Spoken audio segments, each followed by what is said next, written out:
sense okulaba koso kale musanyusa okubalaba mwagala kumanya ku ki kigenda mu maaso ekigenda mu maaso kiri bwe kiti music wa Uganda abadde alina copyright law enkadde baddewo 2006 act 2006 act ebadde teriimu digital badde yabagikola biseera nga wakyaliwo analogo mayinja ago ndowooza ne teepu naye eyo netuvaayo netudda ku mutimbagano mwekitegeera kati music atambulira nnyo ku streaming platforms digital distributions and all that kitukoseza nnyo lwa nsonga nti copyright enkadde ebaddewo nga teri applicable olw'ensonga nti bagikola nga basinziira ku mbeera eyaliwo by that time ate kati kirala oba okitegeera ekiriwo tumaze emyaka bbanga lyonna internet kati lyemazeewo ndowooza emyaka 10 ng'ennyimba z'abayimbi oba works zaba creative artists bonna si bayimbi bokka kubanga copyright law tegenda kukolera bayimbi bokka genda kukolera kuba creatives bonna they have to be copyrighting their works, you know. Yeah, tulaba nga embeera etunyigiriza nnyo abantu bajja bano ne benfriginga emirimu gyaffe abantu bajja ne bakozesa works zaffe nga tebatusabye na lukusa tulaba ku bayimbi abayimba ennyimba ne bava mu bulamu bw'ensi eno nga tebalina ke balina n'abaana baabwe ne baddayo ne batandika okubonaabona bantu ne batandika okulwala ne bagenda mu zikawashi kintu ekyo ne kitunyigiriza nnyo nga abatudde wansi ne tunyibya ebiyiye so nze ng'omuntu natambula nnyo ne ngendako mu mawanga ag'ebweru gye nasanga enkulaakulana ez'amaanyi ennyo ne ngamba ffe waffe lwaki tuli bwe so y'ensonga lwaki nakomawo wano nekwatagana ne bannange netukola nekituteekamu amaanyi ekyokuba nti we can negotiate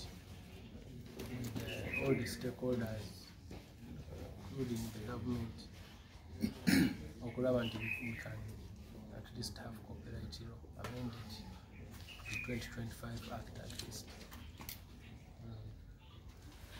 Bwogamba going digital olowooza ogenda yamba otya abayimbi okubanga babitegeera ebyo exitgamu tebana na email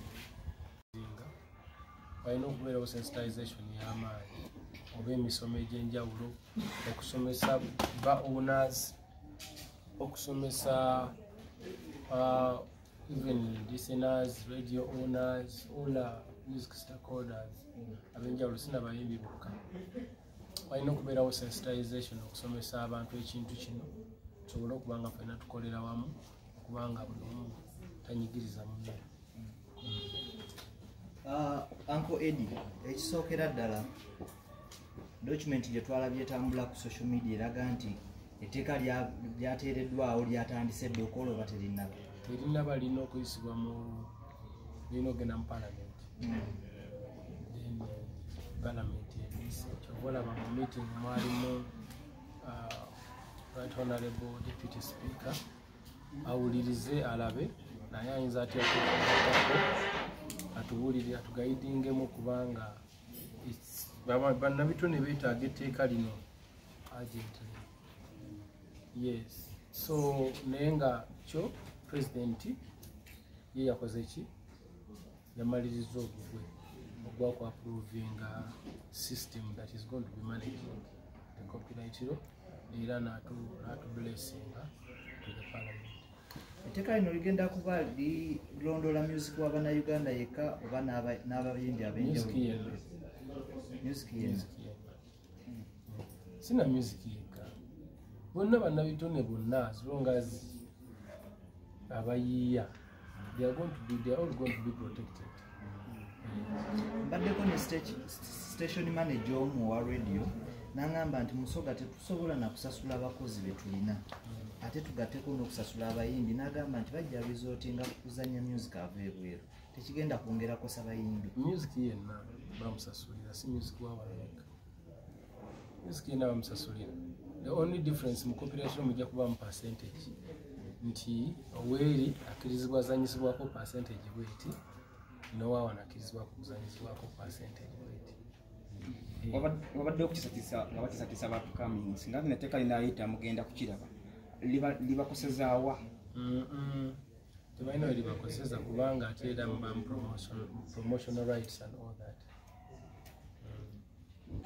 abayimbi ne bagikyomera nnyo nnyo etwala ssente zaabwe nga bagamba ssente tezituuka essaawa zino nongeosereza ki gye mwakoze mu UPRS yes we understand nti mwewasula yavaayo bwe baali bapinginga ennyo nongeosereza ki gye mwakoze okulaba nga kiri ekyaliwo kulumi tekigenda kuddamu kubeera basically nga bwekugamba nti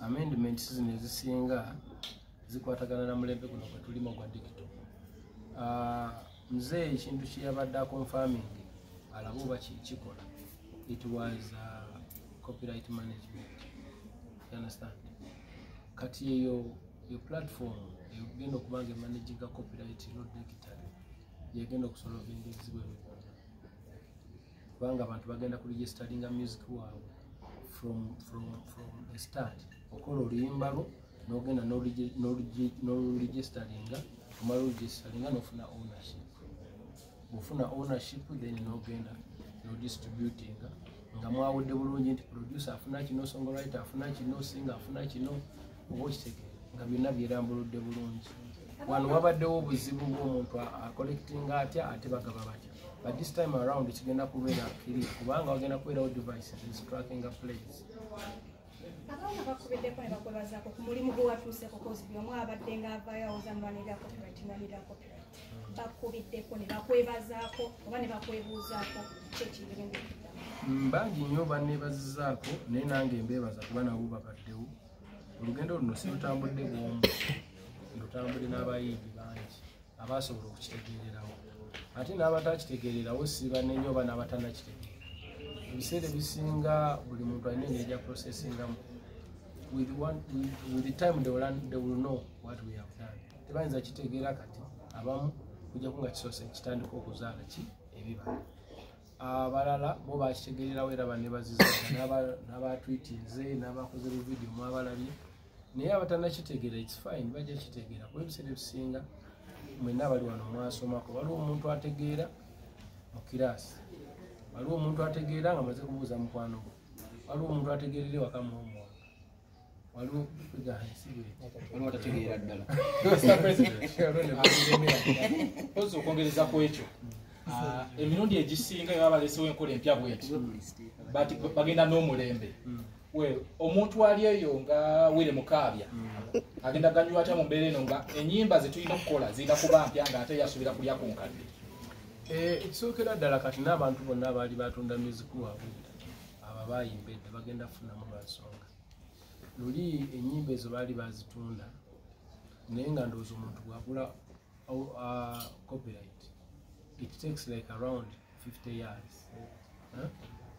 I think I need to read somewhere 49 years naye kati twagisaze to 25 osegeera kitegeeza omuntu yali yatunda ennyimba ze 25 years ago kati lunamala kasita bayisa president n'asayininga agenda kuba ownership emuddizo omuntu yenna anaabanga awuzaayo akaseera katono ajja kubanga naye akalinda ne kagwako neyegizo bwannannyini so byebyo bingi nnyo ekirala ndowooza tujja kusharingako kopi ya gye bamendinze nammwe muyitemuko mulabe oluusi muyinza okuba ate okumanya okwenyala okumufuna waliwo yamugamba nti olw'ekikula kye namutyoboola katambi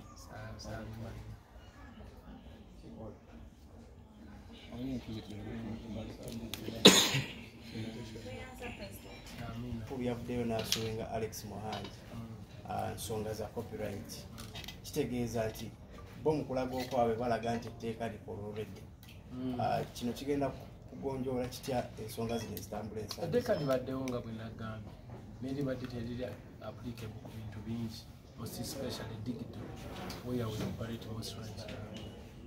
Oshege, ningo nende welirira bubangu badde oyina byagala. Bigabaddewo, mateeka gabaddewo. Kamendinzemu ne tuteeka mu digital n'okukyusakyusaamu okusinziira ku current situation. Otherwise, kimu kibadde. Waliwo performance ko comedy store. Era clips zo ziri comedy store. Tusuubira okulaba nga naye bye bujja mu maaso. Osaba rights zo oba baziddeyo. Bwe nazuukira ku ludda nazuukira ku ludda nga tunyamu kubira. Naye for now agira akozesa. Omukkiriza agira akozesa. For now. Nenkyanyiza okwefuula. Kati abantu abazze bakozesa wakawo nabo bubaka ki bw'osobola okubawa wano wetulaga mu maaso YouTubers, it depends. By the way, nemo eno copyright gye twakoze gibamendinzeemu era mulimu omuntu okusigala rights ze bw'aba ayagala asobola n'okuweera obwereere ye n'agamba anze omuziika wange enyimbira bwereere era teri ajja mugambako. Buli bwannannyini, its ownership, it depends on what you want to do with it. Yes. It is the same thing ngera mu kirabo kiri mu kubeera e Bulaaya. You sign with the TuneCore. TuneCore ne distributing. Okitegeera in terms of performance rights. Kati no signinga ne BMI oba ASCAP okusololeza mechanical rights and all that. Which so bano bo signinze nabo, they're the one who distribute collect for you. Kati bo ba collecting era ne bamanya nti ozanyi wano ne wano ne wano ne wano bali obamalo sasulanga bano bajjako percentage yabwe nga nayo bakuwa. Onyinza kiza nti mu simple terms wameza omuntu mulimu ayinza okitegeerera. Kibanga omuntu bw'anaabeeranga musuubuzi wa mwanyi n'abanga alina kitulera kyewali nga mu amaka ag'enjawulo mumuleetera alina akataasa alina obubiri alina ki oba okitegeera ndi ne mumukuŋŋaanya ne mujjuza ensawo n'ateeka ku motoka oba okitegeera naye nga buli gwajjeeko awandiika nampadde kino nampadde kino nampadde kino. Luusi n'agenda n'atunda n'akomawo n'abasasula oba n'abasasulirawo n'agenda n'atunda oba okitegeera. Kyojja okusanga nga abayimbi bazzeemu okutunda zaalubaamu bazzeemu okutunda singles nti gwe nze nsobola okuguza gw'omanya engeri gy'ogenda okukola mu bizinesi after tuteesa n'enkujjamu then nga bwe byali byogenda okuddawo. Ndabanga obuzibu bulinga bwe muntu bwolekedde omubadde mukyali ku buzibu bwa colatures bamutali ku companies ezimu nga mugamba nti bo bafuna kinene ate mwe abakuletinga content mufunako kitono. Ndaba ate obuzibu bulinga bwe muntu bwolekedde nti UCC ejja kuŋŋaanya oba n'abakuŋŋaanya abadistributor abakuŋŋaanya ssente ezo bwenga gwe omuyimbi abeerako ne back end tosobola kuŋŋamba nti ogenda kola ogenda signinga on digital ate nga tolinako back end. The moment wokwata essimu yo n'ologinga in login zo na buli kimu kitegeeza obedde olina back end naawe osobola okulaba engeri bintu bitambula. Muganda kati era bwe tukola bw'oba olina TuneCore gundi osobola okulaba ssente nga bwe zitambula. Gambe nti tugenda kuddayo mu nkola ez'abakasiwubukira bwe bityo naye kati this time it's digital. Biri byali physical oba okitegeera. Abakwasaganya n'ekyo bagenda kuba bakola omulimu ogwo gwa sensitization URSB UCC oba okitegeera nga bakwataganiddeko ndowooza naffe abayimbi oba okiraba tulina okutambulira wamu tugende tusobole okuba nga abantu basomesebwa bategere kino ki era kiyinza kukola kiti. Like for example abantu ba TVs, radios, they are going to be paying per year.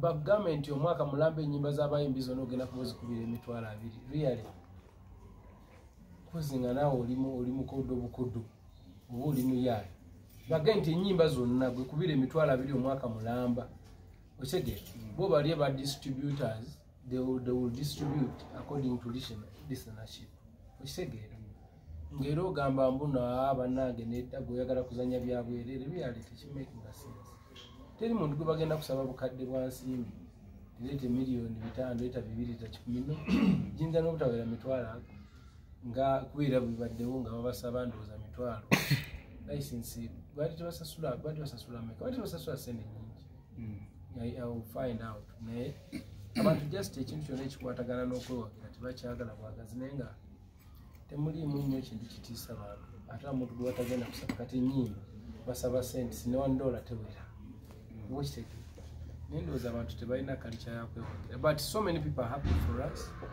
kubanga music ono si wabayimbi bokka music wabayimbi n'abamuwulira ne bakazini baabwe ne bakwano baabwe ne baba onazi n'abakolamu waffenna si music si wa muyimbi yekka music wa buli muntu mwenna abakwatako ne bannamuwulira buli omu.